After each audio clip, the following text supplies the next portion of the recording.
Hello, hello, and welcome to ohmTown Daily, Season 2, Episode 341 for December 7th, 2023. Tonight we're going to be talking about VR announcements, but not the Game Awards. I'm actually watching that while I'm doing this. Nah, this won't cannibalize McDonald's. This feels wrong, even if it is an insect. I found that tomato seed I dropped in space. Okay, hold on. This one's going to take a little while because I have to translate it.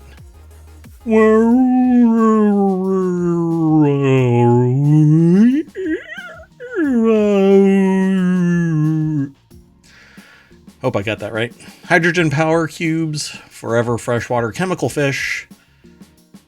Wrong way justice makes a state richer. November you see it, early October you didn't. And pushing products presents profits. That and probably a little bit more snark here on ohmTown Daily.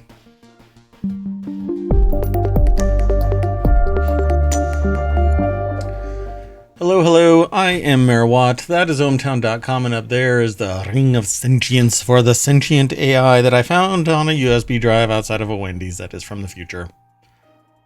You want to say hello? Good evening, ohmTown citizens. Greetings program, literally. You know what? No preamble. Let's just get into today's show. I am, there's a lot going on today, but let's get this going. I like today's articles, so I'm gonna throw them out there for you all. And hopefully you'll follow the links. Hang out at ohmTown.com. Go over to our sources. And then come back tomorrow, 8 p.m. Eastern. And we can talk about them. Because we talk about them here. But we also talk about them over on YouTube and the podcast. And you can basically download them from any pod distribution point, a pod launcher, and you catch them with a podcast. I'm not sure how this all works. I'm new to this planet. Anyway, first article is over on the Reality Hacker channel. Everything announced at the Upload VR Winter 2023 showcase. Guess what? I'm not going to show it all. It hasn't listed. It hasn't shown that we're live, but it hasn't shown the information in the chat. I'm not sure what's going on. Yeah. Here, I'm just going to clear the chat. Maybe that'll reconnect. I'm not sure what's going on. Anyway, this year's Winter Showcase featured nearly 70 videos that showed the future of VR and mixed reality gaming, with trailers from indie developers to sizable studios. This year's lineup had something for everyone. Yay. I'm not sure why they do that, but that's okay. Uploadvr.com is where we got this information from. I don't have an ad blocker. Look, I have no extensions. Won't belabor this. So there is a video, and I'm going to throw the URL to the article little snippet that's over in ohmTown. And you can follow this link right here. It says visit the source, and we take you over to the source, which is Upload VR. They've got a big old video about the show. It says Winter 2023 sponsored by Perp Games. I am assuming that each one of these has a video, a high-res video. It looks like it's all in 4K. Vertigo 2, Prison Boss VR, Defy, Survival Nation, which I baited this game. It's a lot of fun. Might be in early access still right now. I'm not sure. Final Fury, The Pirate Queen, A Forgotten Legend. I haven't played this yet, but this all looks exciting. I will probably be downloading all of these. I'm really into VR. My Pico VR 4 headset is right over there, but I'm always interested in the newest VR games and tech that's out there. Has to be wireless, folks. If there's a wire involved, Mayor Watt's just not interested in it. When you get your Terminator body AI, we'll put you in VR mode. And Okay, that should be seen. yeah, what?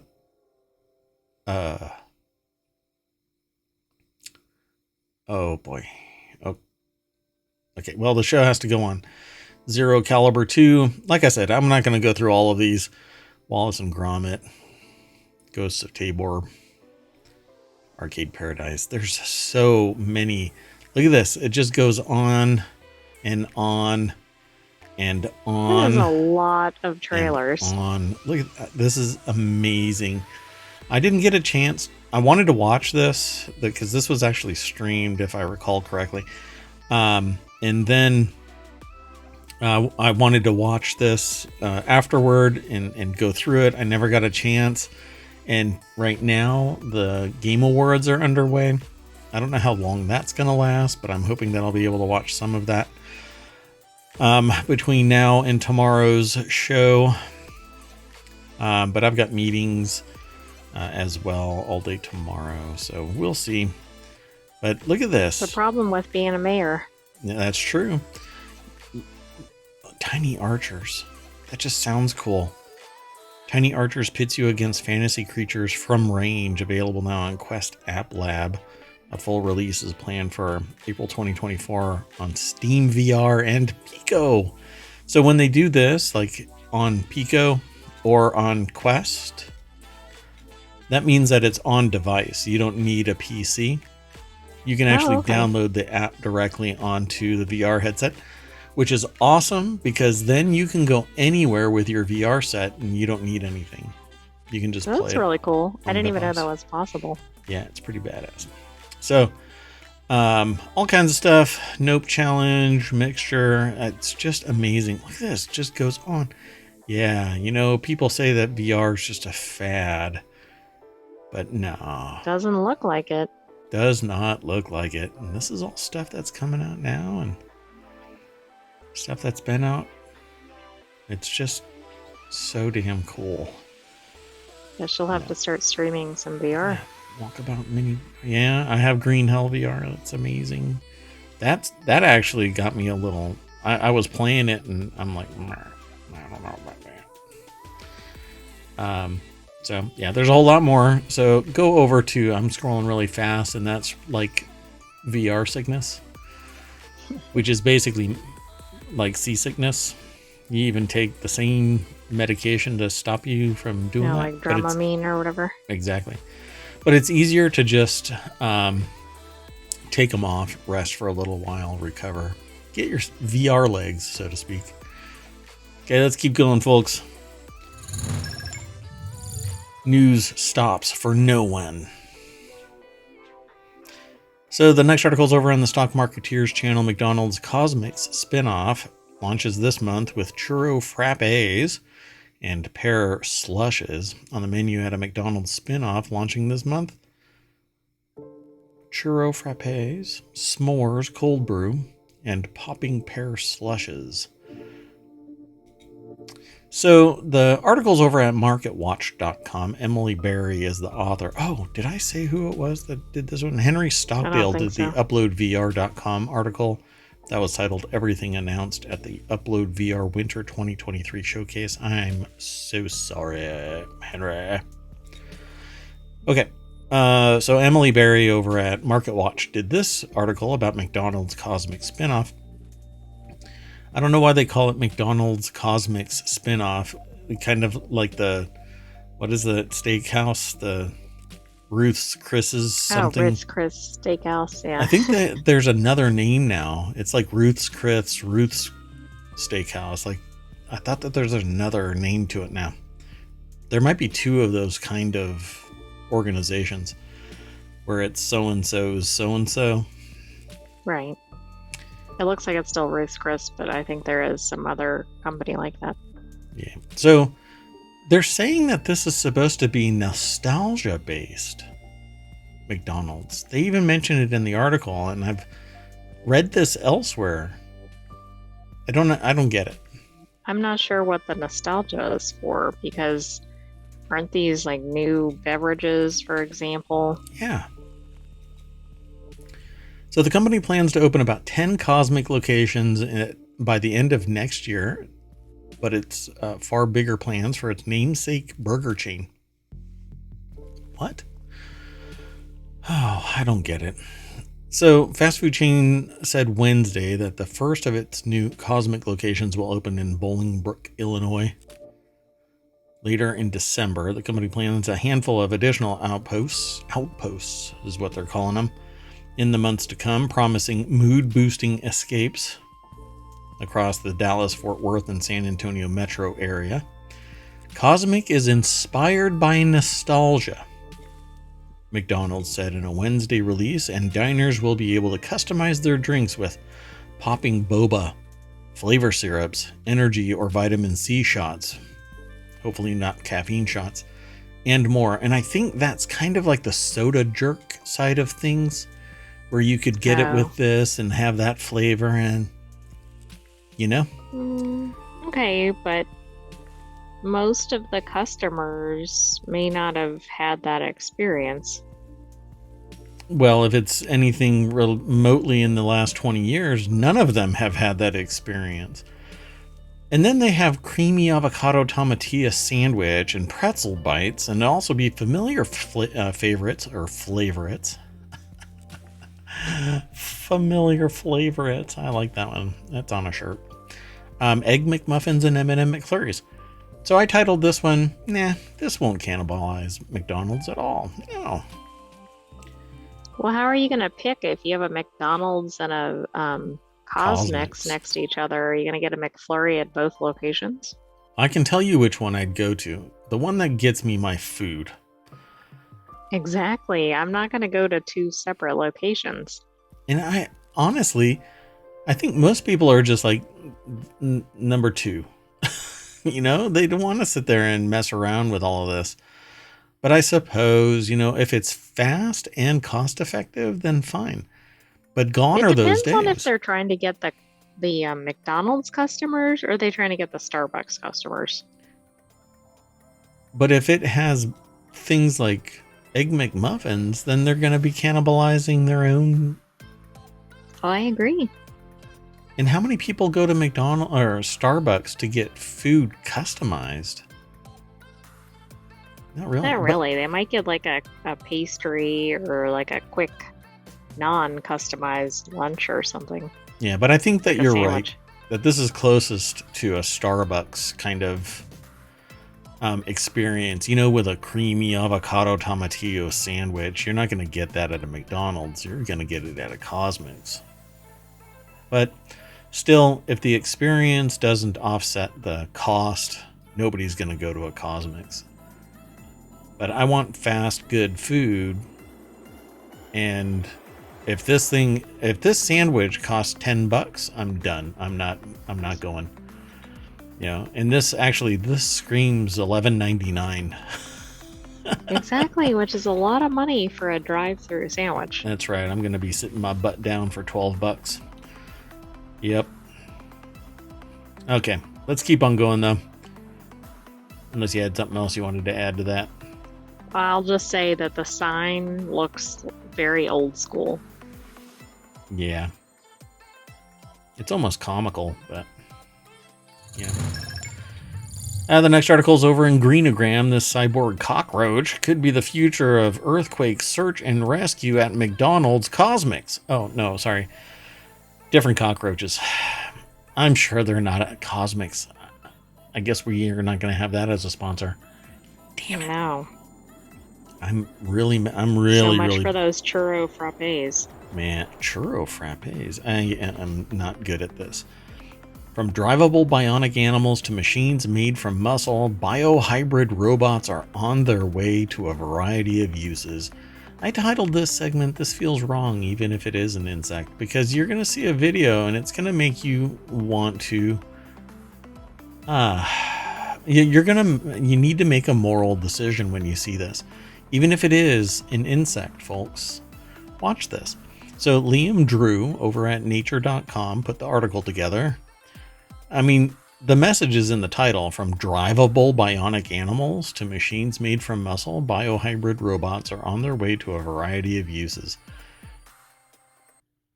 variety of uses. So it is a real live cockroach augmented with a little microcomputer, and you can actually drive it around. Oh, see, I thought this was something like a robot modeled after um, No. animal mechanics. No. See, watch. There's a left button and a right button, and the little cockroach will just keep on walking, and when you press the right button, it does a circle to the right. To me, it seems twisted. But Sato's laboratory is one of dozens around the world working on the emerging field of biohybrid robotics, a discipline in which engineers seek to make robots from a combination of conventional metal and plastic components in living biological tissues. Oh boy, here comes Warhammer 40K.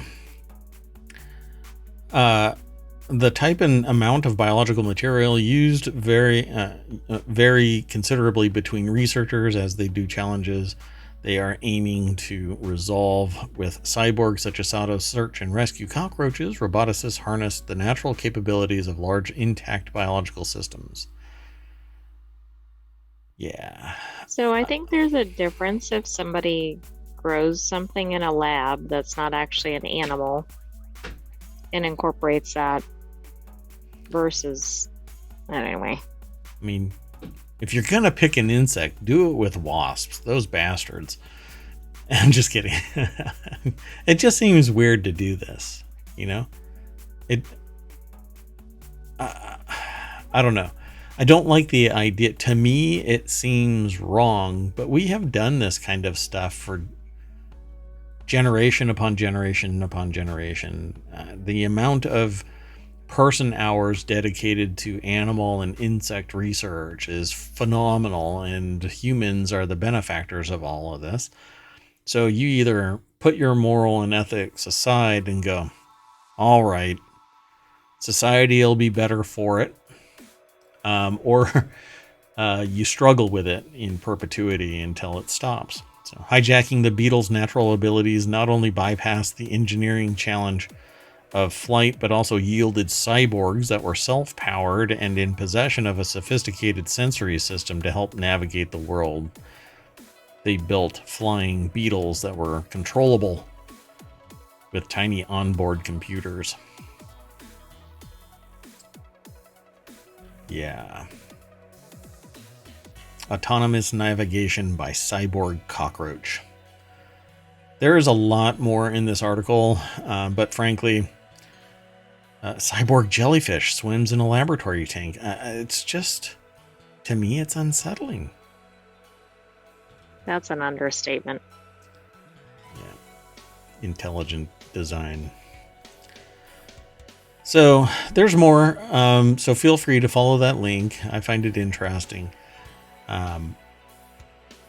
Now, I have no problem with humans doing this, right?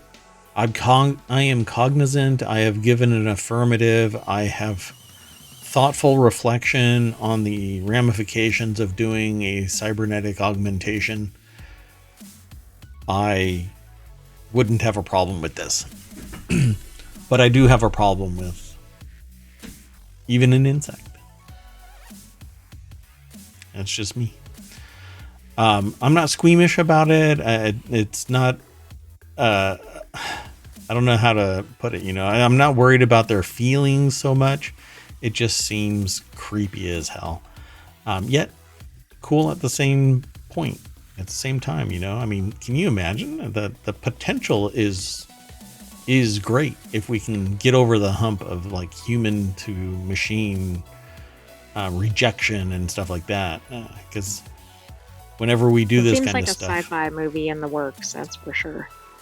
But I Definitely. did think this was going to be like the gecko, right? They study how the gecko moves, and then they try to mimic it in a robot.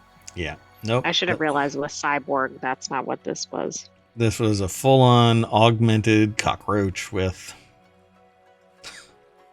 electrodes and sensors There's a video in this article where they're driving the cockroach around. Yeah, let's keep going. So the next article is over on ohmTown Daily. NASA found a stray space-grown tomato that went missing for 8 months, clearing the astronaut, though all thought ate it. Astronaut? They all thought ate it. Yeah. So a long-lost space tomato has finally been found in the International Space Station. When Frank Rubio's tomato floated away from him earlier this year, his colleagues joked that he had actually eaten it. The tomato was grown as part of a NASA project to study how plants grow in microgravity. The 8-month-long space mystery has been solved. We've learned a few things doing this show about the space station. That it smells and is dirty and has mold. Yes. I hope nobody ate the tomato after they located it. Hey, it's a free tomato. Grace Eliza Goodwin over at BusinessInsider.com put the article together. Here, let me throw the link into the chat so you can follow it out there and go through ohmTown. All roads lead through ohmTown. So this is a NASA astronaut Frank Rubio with tomatoes growing on the International Space Station. Apparently it's really, really dirty up there. It doesn't seem like the best environment to be growing plants. Number one, plants are dirty, but also if it's not a clean environment. Yeah, I mean, if this is like soil bound and has nutrients like, well, let's just say nutrients. Then I guess like potatoes, right? Potatoes. Yeah, right, exactly. That doesn't just stay in the ground; it off gases into the atmosphere. It's not hydroponic, I don't think. You can't tell. The photo doesn't really show. It would be really. It would be painful if this was hydroponic, because there would always be like the potential of a little bit of liquid seeping out. Yeah, you don't want a little bit of liquid seeping out. Anyway, the tomato is grown as part of a project. And apparently, it says in a live stream interview on Wednesday, a team of astronauts on the International Space Station shared the news. No one's happier than Frank Rubio, and that's because they found the tomato 8 months after it went missing. The missing red robin dwarf tomato was grown in space as part of NASA's VEG-05 project, VEG-05-05 project. The experiment, launched late last year, is studying crop growth, nutrient composition, microbial food safety, flavor, and psychological benefits for the crew on board. And it's not just tomatoes, they can grow in space. The program has successfully grown several types of lettuce, Chinese cabbage, Mizuna mustard. Really? Mustard in space? Space mustard? Red Russian kale, zinnia flowers. The tomato harvest last March. Each astronaut was given a tomato sample in a Ziploc bag. The astronauts were told not to eat the fruit since there were concerns about potential fungal contamination. Just got done talking about that. Look at that. So he accidentally let his tomato float away, and his colleagues for months joked about him scarfing it down. Again, it's like Big Bang Theory. Oh, what do they call him? Such an Fruit episode Loops. of Howard, like letting the tomato go, and then they all rib him for it. Yeah, they call him tomato or salsa. They call him salsa. That would have been funny. Anyway, but we can exonerate him. We found the tomato. So where was it? I'm really curious. Do they say? No, they don't. Well, exactly. I mean, how many places could it have been? Well, based on the pictures and the stories that people are telling about how it's dirty and has fungus and mold, could have been anywhere. Right, where was it? I mean, don't they look at every area in the ISS? It's not a particularly large area, I don't think. Yeah, but look at how messy it is. Look how well, right. There's lots of little nooks and crannies. Get out of my head, Borg. Let's keep going. Cockroach. What? Oh, You space said cockroach. Borg. I was thinking about the cyborg cockroach. Yeah, exactly. Man, That was brutal. I thought for a second you were calling me cockroach. How rude. AI, I can delete you. I can pull your M.2 drive. It's NVMe now, too. So the next article is over in Mobile Channel. Scientists have reported a breakthrough in understanding whale language. That's why I titled this article I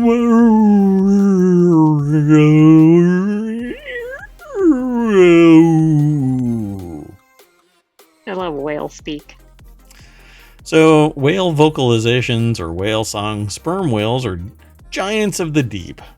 With healthy adults having no known predators, scientists studying their vocalizations have already picked out key elements of their communication, namely clicks, sequences of which are called codas. Now researchers led by, if their name isn't Gasper Baus, I have no idea, from the University of California, Berkeley, report the discovery that the acoustic properties of these clicks, for example pitch, are, quote, on many levels analogous to human vowels and diphthongs. Are you a diphthong? Which is, I don't know what one is. it's when one vowel sound morphs into another. So let's take a look at this article. It's over at vice.com. Jordan Pearson is the author. Let's see. Like coin, the oi. The researchers even identify 2 unique coda vowels that are actively exchanged in conversation between whales, which they term the A vowel and I vowel. Wow. Okay, this is pretty interesting. I've not heard this about any other animal. The A vowel and the I vowel. Whales are artificially intelligent. I mean, makes sense, right? Wow. Not only did the AI predict elements of the whale vocalizations already thought to be meaningful, such as clicks, but it also singled out acoustic properties. What? So AI was used to find the terms A vowel and I vowel. Right. Do you think it was biased toward those letters? it made it happen. To follow up on the AI's tip, the researchers analyzed a data set of 3,948 sperm whale codas recorded with hydrophones placed directly on whales between 2014 and 2018. They only analyzed one channel from the hydrophones to control for underwater effects and whale movement, and removed click timing from their visualizations to better isolate patterns in the acoustic properties themselves. So I guess they found it in the whale song. Pretty amazing, huh? Considering that these coda vowel patterns were very distinct and not intermixed, plus the existence of diphthongs, the researchers argue that whales are controlling the frequency of their vocalizations. So they literally could be talking a language that they understand. We just don't understand them. The analogies to human speech are readily apparent, the authors note. For example, the vocal tone in Mandarin can change the meaning of otherwise identical syllables. Yep. It's pretty amazing. Okay, well, this just kind of shows that whales are extremely advanced. Yep. That's why in Star Trek, a probe gets sent to Earth and will only talk to whales that had been extinct by the time it came back. And Star Trek had to go back in time and invent transparent aluminum, which now exists, apparently. Oh, well, and I was thinking in Star Wars, they're space whales. Whoa. So Star Trek and Star Wars are in the same multiverse. I'll just say it that way. Maybe the same universe, but whoa, that's getting a little too crazy. Wow, man.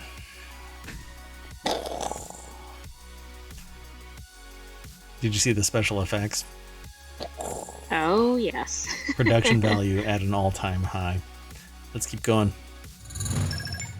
The next article is over in ohmTown Daily. GM's hydrogen power cubes will be used in cement mixers and terminal tractors. Hydrogen fuel cells, which use compressed hydrogen as their fuel and release water vapor as its only emission, have been in development for decades. GM has condensed its Hydrotech branded system into a power cube encompassing 300 individual hydrogen fuel cells, the current generation of which can output 80 kilowatts of net power. I think that this is really the way that to go for electric car energy. I would rather drive one of these things around and pull in, have it fill with hydrogen, and drive around some more, pull in, have it fill. 5 minutes, and hydrogen is something we can extract pretty regularly. So let's go over to the source of this. Oh, you know what? Before I do that, let me throw this into the chat. It's portable or potable. It's defensible. Andrew J. Hawkins over at The Verge put the article together. The deck statement says the automaker is one of several betting that hydrogen fuel cells can power the next generation of heavy-duty vehicles, but I'd rather have one of these. I want to go buy a Mini Cooper and put one of these in the back. Well, that would be neat. Yep. And this would basically be the engine, you know, sell the ICE engine and just put that in the compartment and put electric motors on all 4 tires and just do that. I don't know how large that is, but if it's going to be powering that beastie right there, then I'm pretty sure that it's bigger than a Mini. Bigger than a bread box. Sorry, you just made me think about something. Autocar, based in Alabama, Birmingham, Alabama, is a 126-year-old manufacturer, not a person, by the way, it's a company. 126-year-old manufacturer of Class 7 and 8 work vehicles, including garbage trucks, cement mixers, terminal tractors, and more. They're going to stick these hydrogen fuel cells into them. Let's see. GM says that while its Ultium branded EV battery packs are well suited for passenger vehicles, larger trucks and vocational vehicles are in need of a different solution if they are to eliminate their tailpipe emissions. And you don't want tailpipe emissions. The company's Hydrotech power cubes are lightweight. Nor does anybody else want you to have tailpipe emissions. Yeah, not in an enclosed space either. It's dangerous. So hydrogen's energy content by volume is low, which makes storing hydrogen a challenge because it requires high pressures, low temperatures, or chemical processes to be stored compactly. Overcoming this challenge is important for light-duty vehicles because they often have limited size and weight capacity for fuel storage. In addition to vocational vehicles, GM is also using its Hydrotech technology for mobile power generation. The hydrogen power generators are being sold to commercial and military customers to start out, but the automaker said it plans to offer versions for residential use in the future. Have you filled up your hydrogen tanks lately? The house is about to lose power. Well, there's another article today about actually EVs powering the house, I house. think. Yeah. Other articles overwrote that, so maybe another day. But you can always go over to ohmTown and check it out yourself. Just do a search for EV. You'll get probably a couple thousand articles. This next article is over in the Mobile Channel. Forever chemicals found in freshwater fish, yet most states don't warn residents. Come on. It's kind of like the alien thing, you know. If we actually had aliens land on the White House lawn, nobody would be talking about it because everybody's going to lose their freaking mind. So of course nobody's going to be talking about freshwater fish having forever chemicals, just like microplastics are barely touching the surface of awareness of, you know, the public. Bill Eisenman has always fished growing up. We ate whatever we caught: catfish, carp, freshwater drum. I think it's a fish. I've never heard of a freshwater drum. No. I was going to actually make a joke until I saw freshwater drum. I was going to say car tire lunchbox. Well, that's actually like I was thinking it was something discarded in the water. Yeah, me too. I don't know if that's a fish. You should look it up. So he said, and just to end that quote, and then they say, that was the only real source of fish in our diet as a family, and we ate a lot of it. So the article is actually over at phys.org by Hannah Norman, KFF Health News, and then it says KFF Health News again. So they loved it so much they named it twice. So today a branch of is it Rouge River? It looks like it, and that is a fish, by the way. Gotcha. Let's see. This just in, a message from that is a horrible picture, by the way. But got it. Runs through Eisenman's property in a suburb north of Detroit, but in recent years he has been wary about a group of chemicals known as PFAS, which is actually very well known nowadays because we've been talking about it a lot. Also referred to as forever chemicals, which don't break down quickly in the environment and accumulate in soil, water, fish, and our bodies. I would think of PFAS as lead or heavy metals. So they don't get out of your system fast. They cross the blood-brain barrier. They basically contaminate you, and the soil and whatever else, The chemicals have spewed from manufacturing plants and landfills into local ecosystems, polluting surface water and groundwater and wildlife living there. And hundreds of military bases have been pinpointed as sources of PFAS, leaching into nearby communities. So everybody is looking into this nowadays. Just kind of add microplastics to that, and you've got a Superfund site.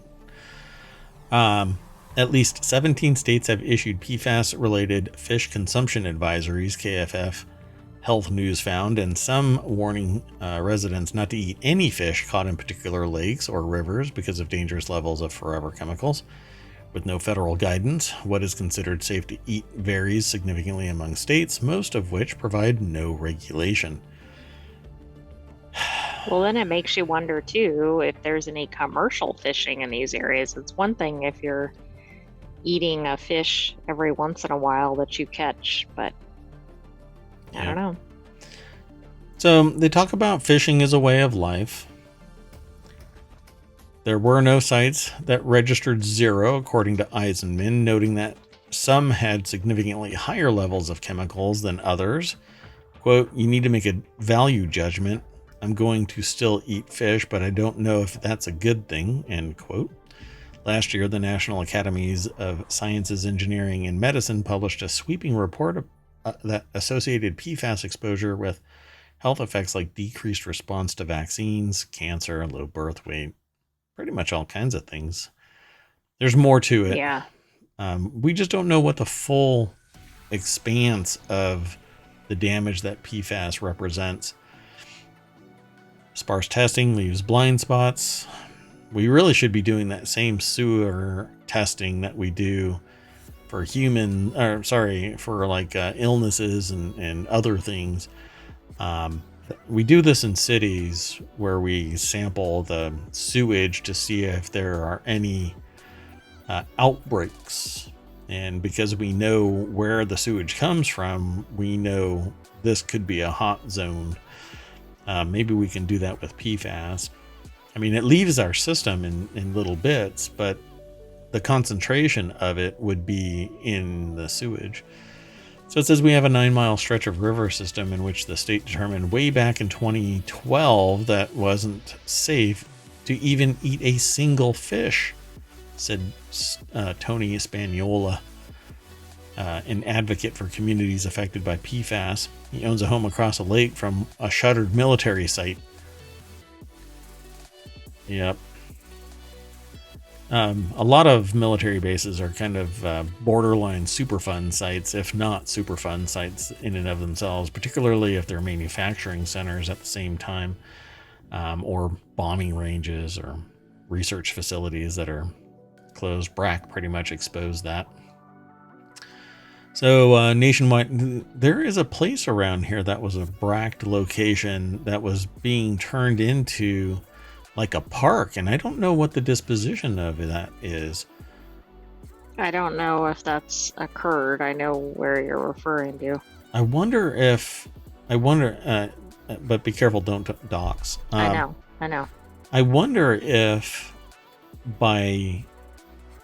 because PFAS came out after BRAC in terms of public awareness, I wonder if things like that have paused. So we'll talk about it later. Anyway, federal efforts to curb PFAS exposure have focused mainly on drinking water. Earlier this year, the EPA proposed the nation's first PFAS drinking water standards, which would limit contamination from 6 types of chemicals, with levels for the 2 most common compounds, PFOA and PFOS, set at 4 parts per trillion. So, hey, guess what, folks? Just a little bit of contamination. So, all right, don't worry about that. Yeah, it's okay. Drink the water. Oh, really? Here, why don't you drink the water? I only drink bottled water, says government agents. Well, right. It's like in the movie Aaron Brockovich, right? Like, yep. The people are like, it's safe to drink the water, and they hand them glasses of water and they won't drink it. They're like, yeah, no, it's okay. So that's wicked outdated to have levels that high and consider that safe for folks to eat, said Kopek, the University of Maine researcher, because they were talking about 25.7 parts per billion in New Hampshire to 300 parts per billion in Michigan, 408 parts per billion in Maryland, and 800 parts per billion in Alabama. These are advisory levels for at-risk groups, such as children and women, and I don't know anybody in the freaking world who doesn't want to be contaminated by PFAS. Why is at risk? You know, everybody's at risk if you know that it's toxic. I don't know. Well, that's true. But some people are more vulnerable, I suppose. Wow. Well, anything for money, I suppose. So there is a lot more. Oh, wow. This actually goes a little bit further. So keep on reading, folks. Let me make sure that it's in there. Yeah, it's in the chat. So be sure to follow that link and you can suss out some more from this. I would be really worried about eating fish from these regions that are considered hot zones. But it's 17 states. 17 states. Not little microcosm regions where there might be a hot zone. They're talking about labeling the entire state, really. Yeah, I'd be worried. And pretty much. Well, and those are the states that are bothering to warn their residents, but that doesn't mean that the other states are unaffected. Wherever there's a military base or industrial complex, I would worry. Hey, the next article is over in ohmTown Daily, our favorite state, Wyoming. Top court says that it's okay for cops to steal money obtained from legal drug sales, according to this article. Possibly legally obtained funds traveling from point A to point B. Those belong to the law enforcement middlemen. That's how Wyoming's top court explains things in a decision that says money obtained from legal drug sales in one state can be stolen by cops who operate in a state where the drug isn't legal. Those who pass through Wyoming with large quantities of cash or an electric vehicle, the state can, they don't say anything about an electric vehicle. I'm just kind of conflating two issues. Well, we know that would be so unlikely in Wyoming. And there's like signs right on the border that says, if you have an EV, you stay the hell out of Wyoming. The state can confiscate cash linked to drug marketing that might be legal elsewhere but is illegal here. That is the finding of a court. Wyoming Supreme Court Justice Keith Kotz penned a Thursday opinion on behalf of the High Court saying that the state can keep $75,000 found in possession of a man who was reportedly transporting the cash and marijuana as he passed through from Illinois to California. The state can keep that money because it was linked to drug transactions that would be illegal if committed in Wyoming. What's the key there? The if. Well, it's interesting. Did you scan the rest of this article? No, I haven't looked at any of this article. Well, let me just read this next paragraph. Holy hell, says Tim Cushing. That is a bad ruling. There's an if in that sentence. And that if draws the line between legality and illegality. That should matter. If the out-of-state transactions were legal in those states, this case involves both California and Illinois, two states that have legalized marijuana in some form. The simple fact that the funds passed through a state that hasn't legalized marijuana use or purchases shouldn't matter, because we are a state we are a nation of states, and it is just one state penned in between two states that legalize it. We should be able to traverse. But I'll give you another example of how this is individual states' rights I totally buy into. But for commerce, the Commerce Clause allows transactions, and it's supposed to allow property to transit through states. But and without interstate commerce, you run into problems of like you can't enter the state, or you can't make a sale in a state, or you can't get to the state past that state. That's causing an issue. And that's what this is. So there are some states, or dry states, that don't allow you to even transit alcohol through them. So I just find it really troubling. I would draw a distinction, because if they're going after the item, not the proceeds from the item or whatever, I'm not saying there's not an issue with that too, but this seems another layer removed, right? They weren't confiscating necessarily drugs. Right. They were confiscating money.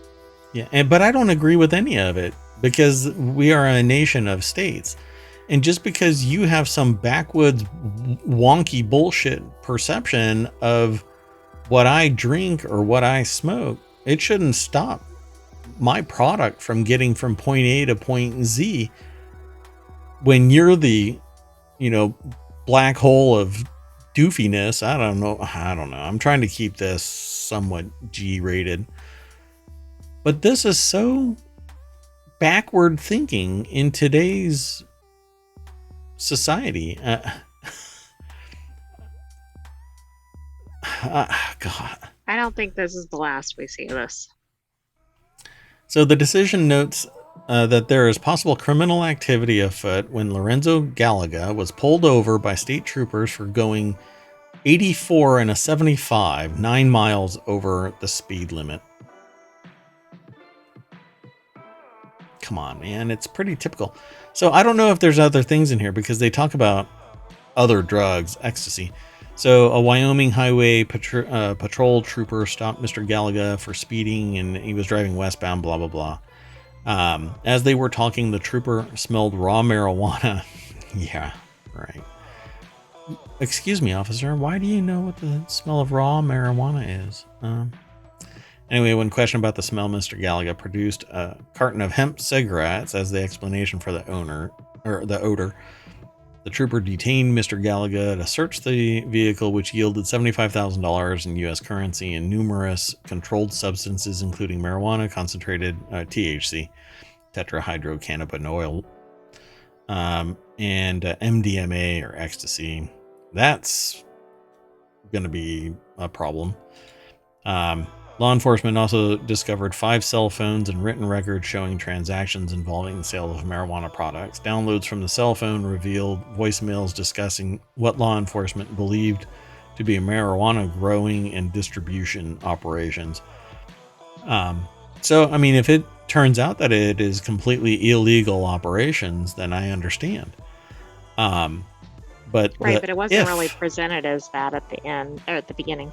Right. But the if poses the problem, and that's what the finding is in the actual decision. If committed in Wyoming. Well, it wasn't. Exactly. That's like the thought police, kind of from the minority report. Yeah, Is it the minority pre-crime. report? Yeah, pre-crime. Yes. So, according to the court, the state did not prove Mr. Gallagher intended to or did business of any sort in Wyoming, or that the currency was furnished in exchange for a controlled substance in violation of Wyoming Controlled Substances Act. Instead, Mr. Gallagher merely passed through Wyoming with the currency. In other words, the district court concluded Mr. Gallagher had not violated the Wyoming Controlled Substances Act. The court actually found that Mr. Gallagher didn't violate the act. So why are they keeping anything? Why aren't they just putting him back in his car and actually giving him a push? Here, go, we're done. The higher court says none of this matters. That's a great question. What matters is whether or not it's easy to steal stuff and supposed furtherance of enforcing state and federal drug laws. The state does not need to prove Gallagher is guilty of violating state law. All it needs to show as a standard how much lower than probable cause that the money might have been obtained by actions that are illegal in Wyoming, but not necessarily illegal in Gallagher's home state or destination state, Illinois and California. So if you drive through Wyoming, it better not be in an EV because they don't have the charging infrastructure, and you better not be carrying any pot. Well, and no, don't be a big money. Lottery winner. Yeah, don't have any amount of money that. Yeah, don't have pot and don't have any money. Basically, well, I was gonna suggest getting completely buck naked and driving, but you'd probably get pulled over for indecent exposure and then they might confiscate your money. Then, then I drive naked because of a religious mandate. So if you stop me while I'm driving naked, that's a violation of my religious rights. Anyway, the article goes into greater detail, but we've kind of discussed most of it. There might be more, so definitely go over. Disgust. Check it out. Disgusted it. Boy. I want to see. Is there anything else? Yeah, they just say the state met its burden of providing a clear and convincing evidence the $75,000 seized from Mr. Gallagher was traceable to the exchange of controlled substances or otherwise used to facilitate activities which, if undertaken in this state, would violate the Wyoming Controlled Substances Act, which it did not, and the other court had said that. All right. Wow. Yeah. Okay. Well, anyway, that dead silence means that we are pretty much stymied for logic. Let's keep going. Next article's over in ohmTown Daily. Brand new volcanic island seen growing from space. This segment is titled November You See It, Early October You Didn't. The new Japanese island of Nijima is situated about a mile off the coast of Iwo Jima, which itself is about 750 miles south of Tokyo. I thought the volcano was growing in space. You grammar bot. No, it's seen from space, not growing from space. Worded oddly. Can you imagine a volcanic island growing from space down? Sure, why not? Yeah, people still wouldn't. We've seen everything in the news today. Hey, yeah. I was having a discussion with somebody today, and they said something about what was it? Oh, they said that they know somebody that doesn't believe in chiropractors, and I said, well, you don't have to believe in them; they do exist. You know, medical right. Efficacy might be in question, but chiropractors really do exist. You don't have to believe in them. I don't believe in. Anyway, this article is over at newsweek.com. Jess Thompson is the Thompson, not Thompson, Thomson, Thompson, put the article together, and this is really neat. They have a side-by-side of where the island is, and then the newly formed volcanic island is right there. It's pretty cool. Iwo Jima has a long airstrip on it, and if you just go straight south of the middle of that airstrip, you basically see this island. So the That might be tiny island. surprising when you're landing or taking off. Oh my God, it's right there. I don't think that is really big, but it is now popping up just off the coast of Iwo Jima. In November, it was not there. In October, it was there. Pretty cool. That's different. Or no. Wait. The tiny island I think named... you said that correctly. I think, no, it's backwards. Yeah. Popped up off the shores of Iwo Jima in late October. I think I flipped it. Yeah. I put November, you see it. October, you didn't. But in October, it is there. That's just seeing if you're paying attention. I have to see. It says the new image of the island was snapped by the European Space Agency's Copernicus Sentinel-2 satellite on November 27th. So that's when they actually saw it, showing the volcanic activity beneath the Earth's crust is still bubbling away. So they have this little slider that shows this new island. And I guess it just kind of plopped up there and is still growing. I'm gonna have to correct my title, but I kind of messed up on it. Well, I'm not perfect. Look at that. Anyway, the island was initially spotted from... Huh? Don't tell anyone? Don't tell anyone. Yeah.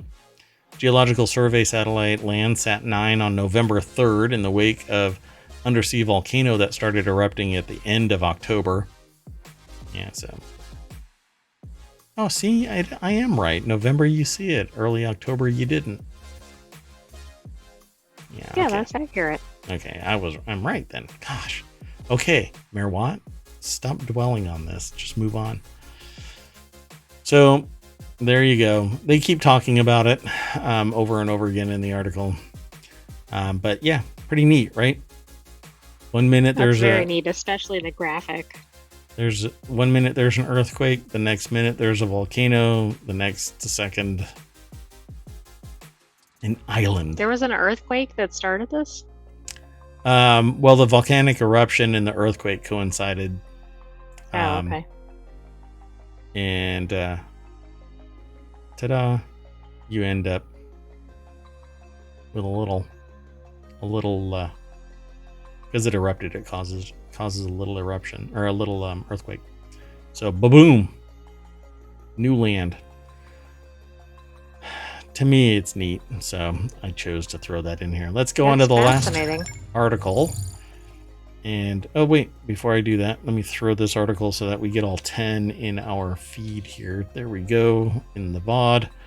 And our last article is in Technology Today. Music licensing startup AudioSocket hits play on effort to get more digital creators using its products. This one's titled, my segment is titled, Pushing Products Presents Profits.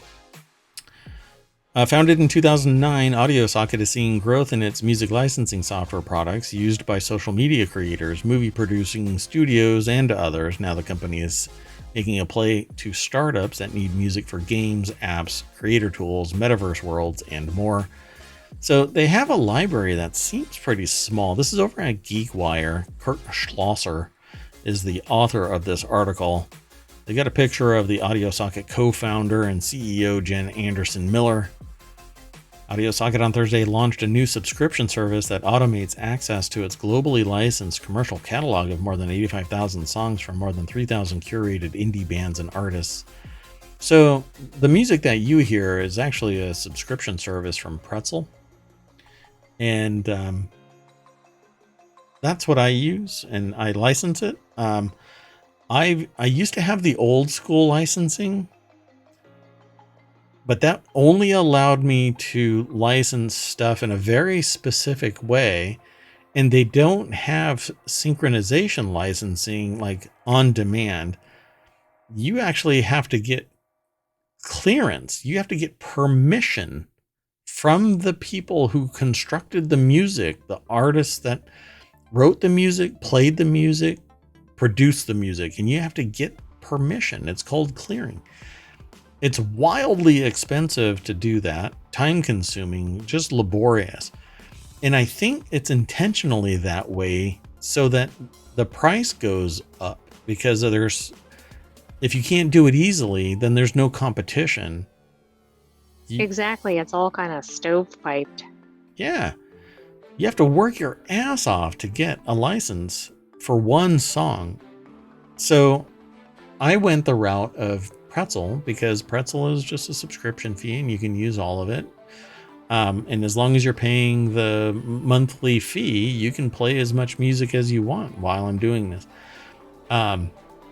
So this is actually, 85,000 songs. It's not that much in the grand scheme of things. But they say TikTok videos posted by Charlie D'Amelio, Ms. Universe, and Philadelphia Eagles are quite different from one another, but they share something in common thanks to a Seattle startup, Audio Socket. They actually had a lawsuit against some politician. I can't remember who it was.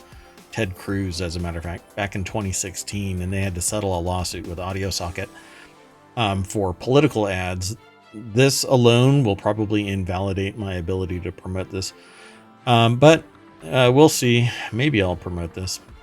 The problem that I have kind of with this is the idea of this. While it's great, what I want is a clearinghouse. I want to be able to pay, and it's frictionless and at a reasonable cost. If I want to do something, oh, that's interesting. It just now posted the title for this stream in chat. If I want to license a song, the industry needs to move it into the 21st century. But this little company, 85,000 songs from indie bands and artists. Right, but does it allow you to use them broadly? If so, maybe it does solve one of the issues. So, but okay, so maybe they are going to be the fulcrum by which everybody else will start pivoting. Everybody else will see this company, Audio Socket, and go, oh, look, they're making money. But are they making as much money as the other industry professionals? I don't know how well Pretzel is doing it, but they're talking about seeing growth of its music licensing software products used in social media by social media creators, movie production studios, and others. Now the company is making a play to startups. Let's see. Music as a service integration plan clears the way for developers to use licensed music in digital products immediately, bypassing the normal months and months of red tape associated with licensing music for such usage. And it's that synchro license, this old school concept of synchro. If I do something recorded and it's stored as a VOD, or a podcast, I have to get it cleared for replay. And that's what that synchro is. So during the pandemic, Anderson Miller led a company pivot, making a bigger push to get more people using Audio Socket's stable of artists. Instead of bringing creators to us, we said, why don't we go to where creators are? This is something that I've been talking about for years and years, because I've wanted to do Mix War. But the problem with that is, nowadays, I could get sued out of existence because somebody took a half-second snippet and remixed it from a 5-minute song. And it's ridiculous. So on TikTok, the video sharing social giant Audio Socket's artists are trending, amassing more than 300 million views this year. That demonstrated to Anderson Miller the desire creators have for high quality music rather than what's offered by stock music competitors. So I don't really buy into it. I'm pretty sure that their music isn't any different than Pretzel. The new subscription platform is a continuation of meeting creators where they're creating, because now with this product, anybody building anything for a creator economy can be building it on top of our catalog. I still see that no different than, I'm streaming it right now. Pretzel Rocks is awesome. Anyway, People want human connection. We're telling stories in ways that computers really just can't. So they reached into the AI generation trope at this point. Oh, let's go against AI. Well, at some point, I respect musicians, but the cost and friction to use music is ridiculous. And it's this arcane bullshit way of doing it it's protectionist. Its intent is to keep everything wildly expensive. But once you're in the system, Spotify, for instance, barely pays for streaming, right? Yeah, millions upon millions, right? But the platforms need to get on board with current methods too. But I would easily pay for music that I'm going to use if it was reasonably priced and easy to access. But right now, hundreds and millions of songs are licensed by somebody and they're protected like an egg. And you can't touch them. Can't even come close. Not until you pay like $100,000 or $50,000 just to use it for that one instance, maybe not that price anymore. I don't know. I haven't looked in it for years because I had been paying for several years for this and never really able to use it because I was creating stuff that required a synchro license. But that was a different company. 3 different companies. Yeah, not this one. Well, I mean, all of the industry one, ASCAP, for instance. It didn't. They said that I could, but then I would get a notice. Oh, you're violating the rights. All right, well, I'm outie. So that killed the whole idea behind MixWar. So I would love to be able to do that still. I think it would be a blast. Anyway, that's it, folks. We are done for tonight. Let's get back in the party van, move all the way back down to ohmTown Central here, and I'd love to click that, but it's a risky click. So we're going to be done for tonight. And I'm going to thank you all for coming and hanging out. Oh, you know what I didn't do? I'm going to go back. I'm going to drive all the way back down to the end of Main Street. 10 whole blocks. Plop that into the chat. There you go. Now, got to get back into the party bus. Drive all the way back down. There we go. Oh, I'm so sorry for the coughing. Anyway, my name is Mayor Watt. That is ohmTown.com, and up there is the sentient AI that's going to say good night. With good a really, night, really deep citizens. voice. Oh, wait, sorry. I talked over you. Go ahead. What was that? I said that you're going to say good night in a really, really deep voice. Good night, ohmTown citizens. Oh, we will see you tomorrow at 8 p.m. Eastern. See you, everybody. Bye-bye.